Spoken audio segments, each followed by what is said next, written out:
இன்னும் வந்து எதுவும் பண்ணல. ஆனால் எல்லாம் டேஸ்ட் பண்ணல. அது சாக்லேட்டு ஹோம்மேட் சாக்லேட். இது வந்து ஹோம்மேட் சாக்லேட்டுங்கண்ணா, வீட்டு தயாரிப்பு. இதுவும் வீட்டு தயாரிப்பு தாங்கண்ணா, வர்க்கிங்கண்ணா. வர்க்கி இதுவும் அந்த நீங்க எல்லாம் இதுல சேர்ந்து சாக்லேட் தயார் பண்றீங்கன்னா வர்க்கி தயார் பண்றாங்களா இது வேற? இல்லைங்கண்ணா, இது வந்துட்டு உங்களோட வீட்டில் சின்ன சின்ன அடுப்பு இருக்குங்கண்ணா. அந்த அடுப்புல வந்து 5 கிலோ 10 கிலோ இப்படி தயார் பண்ணி ஒரு சில கடைங்களுக்கு சப்ளை பண்ணி கொடுத்துட்டு இருக்கிறாங்கண்ணா.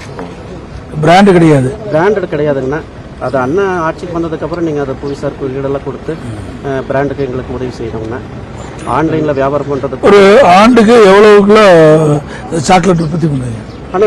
ஆனால் பொறுத்து இருக்குங்கண்ணா. டூரிஸ்ட் வந்து ஊட்டிக்கு இப்போ வரது வந்து இந்த இ பாஸ் போட்டதுனால வந்து டூரிஸ்டே வரது இல்லைங்கண்ணா.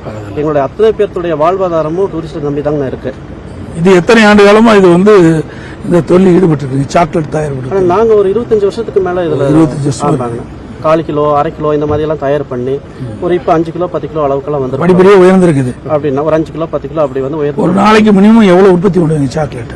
அதான் ஒவ்வொரு வீட்லயுமே ஒரு 5 கிலோ 6 கிலோ 5 கிலோ எவ்வளவு எல்லாம் சேர்ந்து எவ்வளவு வந்து எத்தனை கிலோ உற்பத்தி பண்ணுவீங்க? ஒரு 2000 கிலோக்கு மேல உற்பத்தி ஆகும் நாளைக்கு.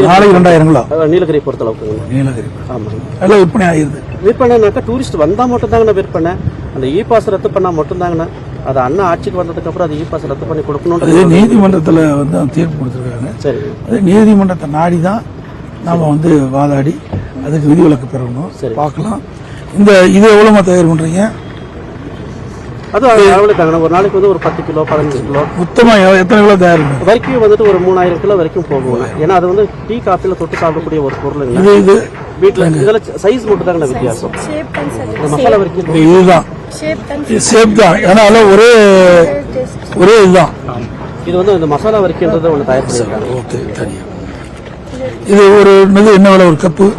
இது வந்து 1/2 கிலோ பேக்கெட் வந்து 120 ரூபான்னு. இந்த கப்பு என்ன விலை?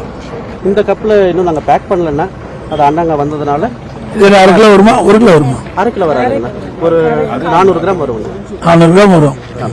தம்பி ஏய் இந்த இது ஒன்று வாங்கு. இந்த இதெல்லாம் பிடிச்சிக்கோ. மூடுறதுக்கு இல்லையே. ஆனால் அதை நாங்கள் பேக் பண்ணி தரோம். இதெல்லாம் பேக் பண்ணி தான் மூடி கொடு. ரெண்டையும் மூடி கொடு. இது 2 இருந்தா போதும். இதுல ஒன்று பேக் பண்ணுறேன். இது பேக் பண்ணிருக்கு. இது எவ்வளவு ஆகுது? வாங்கிக்கிறேன். இல்ல என்ன விலையாகுது? 240 ரூபாங்கண்ணா. 240 ரூபா ஆகுது. கொடு. ஒரு கிலோ என்ன விலைமா? அது எவ்வளவு? அது ஒரு கப்பு? ஆனா ஒரு கப்பு வந்துட்டு 120 ரூபா வரும். 120 ரூபா வரும். 1000 ரூபா.